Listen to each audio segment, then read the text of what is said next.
Hello friends, welcome to my channel. आज मैं आपको डीप गला कैसे बनाते हैं ये मैं आपको इस वीडियो में सिखाने वाली हूँ। तो वीडियो पसंद आने पर वीडियो को लाइक ज़रूर कीजिए, शेयर करें और हमारे चैनल को सब्सक्राइब करें। तो चलिए देखते हैं यहाँ पे हमें डीप गला जो है वो कैसे बनाना है। जो डीप गला है वो हम बहुत ही सिंपल तरीके से तो बना लेते हैं, लेकिन डीप गला जब हम बनाते हैं तब हमें शोल्डर कितना रखना है, या आपका शोल्डर जैसे डीप गला बनाने के कारण आपके शोल्डर गिरते हैं तो वो क्यों गिरते हैं, ये पूरा डिटेल्स में मैं इस वीडियो में बताने वाली हूँ। तो चलिए देखते हैं यहाँ पे हमें डीप गले की कटिंग कैसे करनी है, ये देखते हैं। अब देखिए यहाँ पे पहले तो आपको इसकी लंबाई लेनी है। जितनी आपकी ब्लाउज़ की लंबाई होगी उसमें आपको 1 इंच प्लस करना है। जैसे 13.5 इंच आपके ब्लाउज़ की लंबाई है तो आपको 14.5 इंच लेना है। 1 इंच आपको एक्स्ट्रा मार्जिन एक्स्ट्रा 1 इंच लेना है। अब देखिए यहाँ पे पूरे हमने लंबाई ली। अब जब भी हम डीप गला बनाते हैं तब हमें क्या करना है, गले की चौड़ाई और शोल्डर जो है वो कम रखना पड़ता है। जैसे डीप गला जैसे 2.25 इंच 2 इंच गला बनाएंगे तो 2.25 इंच तैयार हो जाएगा। 2.25 इंच बनाएंगे तो 2.5 इंच का तैयार हो जाएगा। जब हमारा डीप गला जब बनाते हैं तब हमें क्या करना पड़ता है, जो गले की चौड़ाई हम ज़्यादा लेंगे या शोल्डर ज़्यादा लेंगे तो हमारी शोल्डर जो है वो गिरते हैं। तो इसीलिए हमें क्या करना पड़ता है, जो शोल्डर होते हैं और गले की चौड़ाई जो होती है वो कम रखनी है।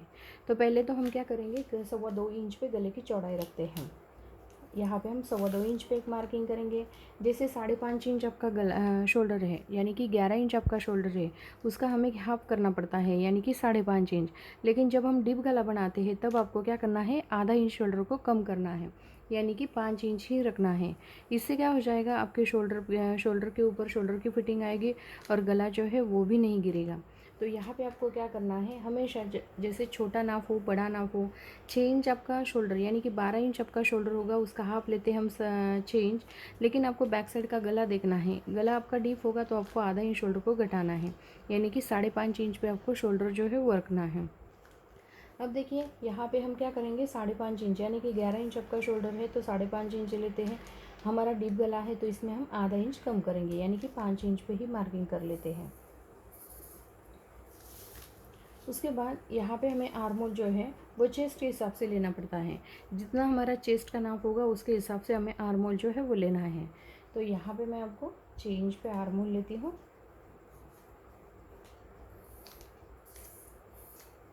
जो आर्मोल कैसे निकालते हैं उसका भी वीडियो मैंने चैनल में अपलोड किया हुआ है, आप चैनल में जाके देख सकते हैं। अब देखिए यहाँ पे हमें क्या करना पड़ता है, चेस्ट का 1/4। जितना हमारा चेस्ट का 1/4 आता है, 9 इंच चेस्ट का 1/4 है, उसमें आपको 1.5 इंच प्लस करना है, यानी कि 10.5 इंच लेना है। और यहाँ पे आप कमर का चौथा भाग प्लस 1 इंच टक्स पॉइंट के लिए और 1.5 इंच एक्स्ट्रा मार्जिन आप इस तरीके से लोगे तो भी चल जाता है, नहीं तो आपको आधा इंच का तिरछा कट देंगे तो भी चलता है, यानी कि हमारा कमर का नाप भी एकदम परफेक्ट निकलता है। अब देखिए ये हमारा एक्स्ट्रा मार्जिन। उसके बाद यहाँ पे हमारा जो आर्मोल आता है, आर्मोल जो लिया हमने, उसमें जो गोलाई आती है वो भी हमें कमर के हिसाब से हमें गोलाई लेनी पड़ती है।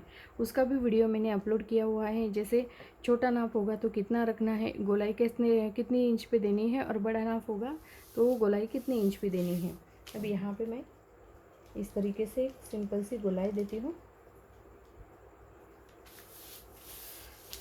अब ये हुआ हमारा आर्मोल। उसके बाद हमें डीप नेक लेना है। अब आपको डीप नेक जो है, जैसे आपको किसी किसी को पैच वाला गला चाहिए तो पूरा कटिंग करते हैं। जैसे 9 इंच 9.5 इंच 10 इंच आपका गला होगा तो यहाँ पे 4 इंच 5 इंच जो भी आपका लेंथ होगी उसमें आपका ये जो पैच आता है वो रहता है। तो यहाँ पे भी हमारा ये जो गला है या शोल्डर हमने लिया है ये इसी तरीके से लेना है। और आपको जैसे यहाँ पे सिंपल सा नेक लेना है तो आप 10 इंच पे एक मार्किंग करेंगे। अब देखिए ऊपर के साइड में हमने कितना लिया है, 2.25 इंच, तो यहाँ पे भी हमें 2.25 इंच ही लेना है। ये देखिए यहाँ पे भी हम 2.25 इंच लेते हैं और यहाँ इस तरह से सीधी लाइन खींचते हैं।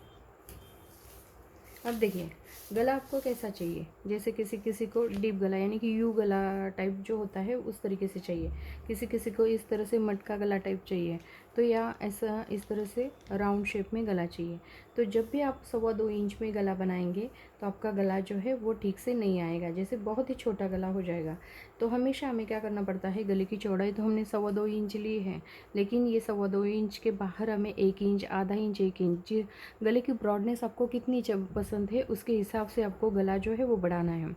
जैसे आधा इंच, पौन इंच, 1 इंच, जो भी आपकी गले की चौड़ाई आपको पसंद होगी उस तरीके से आपको इसे बढ़ाना है।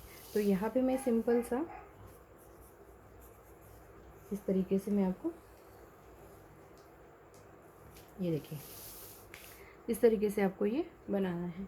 तो यहाँ पे हमने ये डीप नेक, अगर इसके आगे भी आप चाहे तो इसके आगे जो भी पैच होगा वो आप बना सकते हैं। जैसे ये बीच वाला पैच निकलेगा, ये बीच वाला पैच निकलेगा तो आप डिज़ाइन दूसरी भी डिज़ाइन बना सकते हैं। यहाँ पे मैंने सिंपल आपको दिखाने के लिए बनाया है। तो यहाँ पे ये जो पैच आता है हमारा, ये बीच वाला पैच आता है, इसे हमें क्या करना पड़ता है, ऊपर के साइड में भी नहीं बढ़ाना, नीचे के साइड में भी नहीं बढ़ाना, सिर्फ आपको साइड में बढ़ाना होता है। जैसे यहाँ पे हमारी सिलाई आती है तो इस साइड से आपको 1 इंच बढ़ाना है। जैसे ये पैच जो है उसे कट करना है, उसे अलग पेपर पे रखना है या कैनवास पेपर पे रखना है, और कैनवास जो है 1 इंच आपको एक्स्ट्रा, यानी कि दोनों साइड से 1-1 इंच कपड़े को, कैनवास पेपर को आपको इस तरीके से फोल्ड करना है और 1 इंच बढ़ाना है। इससे क्या हो जाएगा, ये जो मार्किंग है, मार्किंग के ऊपर हमारी सिलाई आएगी, ये एक्स्ट्रा मार्जिन रहेगा। तो यहाँ पे मैं सिर्फ आपको जो राउंड शेप का गला है वो मैं आपको कटिंग करके बताती हूँ कि कैसे कट करना है। जो एक्स्ट्रा मार्जिन हमने लिया था बिल्कुल उसी के ऊपर, जो मार्किंग हम करते हैं बिल्कुल उसी के ऊपर हमें कटिंग करनी है। ये देखिए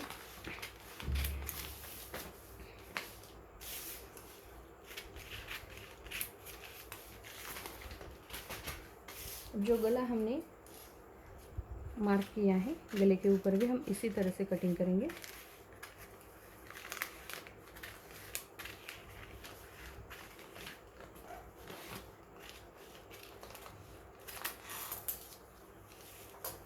अब देखिए, जो नए सिलने वाले हैं उनके लिए बोल रही हूँ, जैसे जो नए सिलते हैं उनको हमेशा पेपर के ऊपर ही आपको प्रैक्टिस करनी है। जब आप पेपर के ऊपर प्रैक्टिस करोगे तभी आपको ये गला जो है वो कैसा आया ये पता चल जाएगा। इससे क्या हो जाता है, जैसे जो गले की कटिंग हम करते हैं तो किसी किसी को ज़्यादा ब्रॉडनेस चाहिए तो आप इस तरीके से हल्का सा बढ़ा भी सकते हैं, किसी किसी को इसी तरह से चाहिए, किसी को अंदर के साइड में जैसे गले की चौड़ाई जो है वो कम चाहिए, तो आप पेपर के ऊपर इसका जो भी आपको चाहिए उस तरीके से आप मार्किंग करके फिर से बना सकते हो। लेकिन हम डायरेक्ट कपड़े के ऊपर कटिंग करेंगे, जो नए सिलने वाले हैं उनके लिए बोल रही हूँ।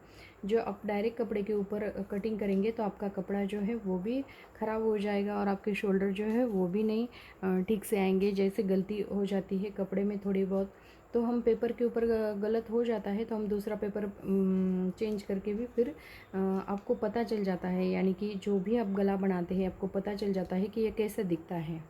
उसमें आपको चेंजेस करना है तो आप पेपर के ऊपर चेंजेस करके फिर पेपर को आपको कपड़े के ऊपर रख के ही इसकी कटिंग करनी है। अब देखिए यहाँ पे हमने जो डीप गला बनाया है, डीप गला तो बना लिया, तो डीप जितना आपको चाहिए और भी बढ़ा सकते हैं, इसकी लेंथ जो है वो भी आप बढ़ा सकते हैं। लेकिन शोल्डर जो है वो एकदम परफेक्ट आ गए, यानी कि इस तरह से आ गए, यानी कि यहाँ पे से फैले हुए शोल्डर नहीं आए हैं। इससे क्या हो जाएगा, आपके शोल्डर जो है वो नहीं गिरेंगे, आपका ब्लाउज जो है बैक साइड में एकदम परफेक्ट बैठेगा। तो यहाँ पे मैंने बहुत ही सिंपल तरीके से आपको डीप नेक के बारे में पूरा डिटेल्स में समझाया है। तो डीप नेक लेने के बाद आपको शोल्डर कितना रखना है और गले की चौड़ाई कितनी रखनी है। तो वीडियो पसंद आने पर वीडियो को लाइक ज़रूर कीजिए, शेयर करें और हमारे चैनल को सब्सक्राइब करें। Thank you for watching this video.